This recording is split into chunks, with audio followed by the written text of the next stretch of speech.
Hey, what is going on, you guys? Ghost619 here, and today what I'm bringing you guys is another top 5. So this week's top 5, it is going to be the top 5 things Ghost did wrong, and all these things were commented down below by you guys on last week's top 5, which was the top 5 things Ghost did right. So next week it is going to be the top 10 best guns in Advanced Warfare. So go ahead and name down what is the possible best gun in the game. This could vary from the enlisted variant to the professional to the elite. So go ahead and name below what are the best guns in AW. So I want to go ahead and make a list of that for next week's top 10. So make sure you go ahead and comment those down below. So before I go ahead and start off this week's top 5, we are going to name some honorable mentions. These are not in any order. Like a lot of you guys did comment these down below in the comment section, but these did not make it into the actual top 5. So like I said, these are not in any order. So number 1, it is going to be, of course, the IEDs. You cannot have a thing, and you cannot have a list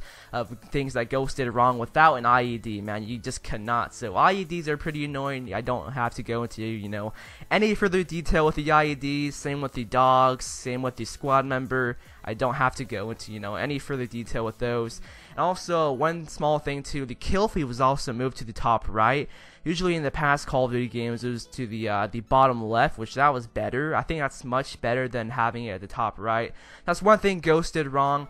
Another thing is whenever you would call in a chem strike, it would make the map like some orangish color or something, and it was really annoying, especially on Whiteout and Freight, man. Like the map looked just horrible. You ruined the map if you call in a chem strike, man. That's one thing too that I really hated about Ghosts. The next thing, it is the knifing system. It's very confusing because sometimes whenever you press your knife first, the guy will 360 knife you, and that would always happen to me. So just getting a 360 knife, the knifing system was pretty broken. I did not like it at all. And one last thing, this is very small, but this is very annoying. You guys could probably relate to this, the thermal silence M27s. Yeah, those are just very annoying, especially on the maps like Prison Break. They just camp on top of the prison tower. So just thermal silence M27.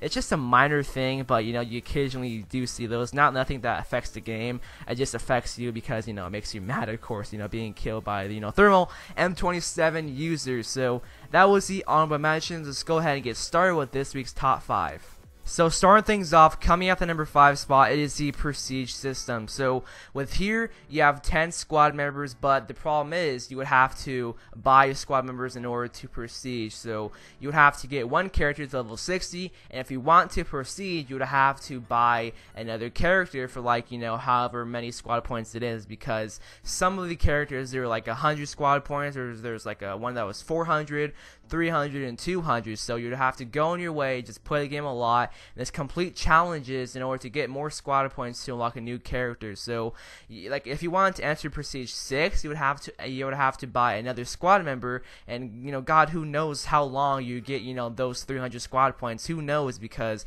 it could take literally forever. So prestiging in this game was very slow, just because you would have to buy each character in order to go on to the next Prestige.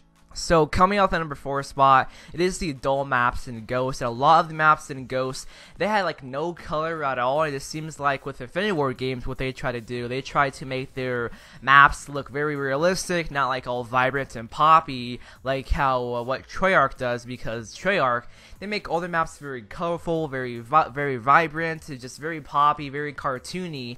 I just prefer Treyarch style of art rather than just Infinity War's depressing style of sad war art. And I know that it's supposed to be in the war and stuff, but I know it's not supposed to be colorful, but still though, if you're playing on Fog and you have if someone has a ghillie suit on Fog, that guy is going to blend in so much and you can barely see him. With the ghillie suit, that ghillie suit is just amazing because it blends into a lot of the maps in Ghost, because a lot of the maps in Ghost are just very gray, and the ghillie suit is of course gray too. So combine those two together, you're just overpowered because you can blend into anything that there is pretty much. So the Ghost maps are very dull, very colorless, and I don't like that at all. Hopefully you guys can agree with me on this, because a lot of you guys did comment this down below, the maps are very dull and stuff, and I do agree with you guys. So that's one thing Ghost did wrong, the dull colors. So coming off the number 3 spot, this is one thing that turned a lot of people away from playing this game, and it is the time to kill. So A lot of you guys did comment this down below, and I definitely agree with you guys. The time to kill in this game was way too fast.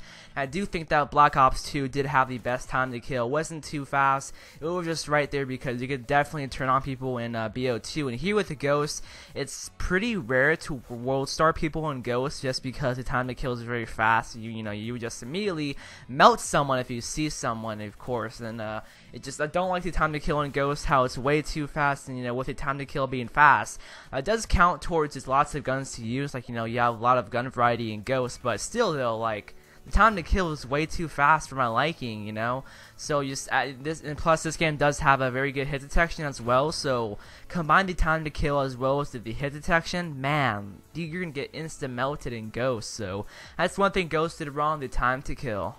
So coming up at number 2 spot, it is the Satcoms, and the Satcoms are very confusing to many people because there's actually no UAV in this game, so you'd have to work together with your team, and you would have to get multiple Satcoms in order to get an actual UAV. So with this game here, if you put one Satcom down, you just basically get nothing. It just reveals the enemy locations that are just like near you, like literally right in front of you. And if you put 2 Satcoms down, it just acts like a normal UAV. And if you put 3 of them down, the UAV just sweeps faster, just locate where the enemies are. And if you put 4 Satcoms down, if that ever happens, which rarely even happens at all because no one uses Satcoms at all. So if you put 4 Satcoms down, an orbital VSAT, it's basically an orbital VSAT. You guys already know what a VSAT is. So that's pretty much how the Satcom system works, and a lot of people did not like that at all, including myself. I hated the idea of that because wearing a headset and plus you have the perks Dead Silence and Amplify.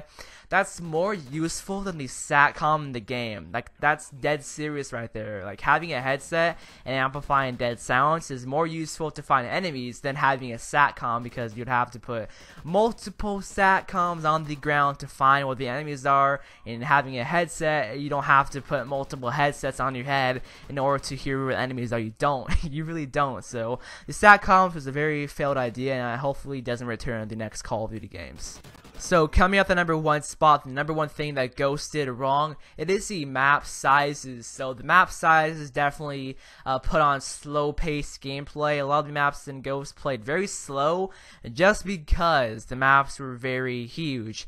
8 out of the 15 maps in Ghost were big maps, and 7 out of the 15 maps in Ghost were just medium, like small to medium-sized maps like Octane, Freight, Freefall, Strike Zone, and so on and so forth. But 8 out of the 15 maps in Ghost are just very gargantuan and huge. Of course, I believe Stonehaven being the biggest map in this game, and then like Siege being the second, and Whiteout being the third or something. But a lot of the maps in Ghost are very huge, and a lot of people did not like that at all. And I definitely agree with you on this, because like I said before, it just counts towards slow-paced gameplay. It just makes more campers camp. It's very annoying just having campers, in any Call of Duty game. And Ghost has the most campers, to me at least, just because of the gargantuan maps. So that was number 1, the maps. I do definitely think that Infinity Ward, did the maps wrong in Ghost. So that was the top 5. Hopefully you guys did enjoy, and I'm out of here. Peace out, guys.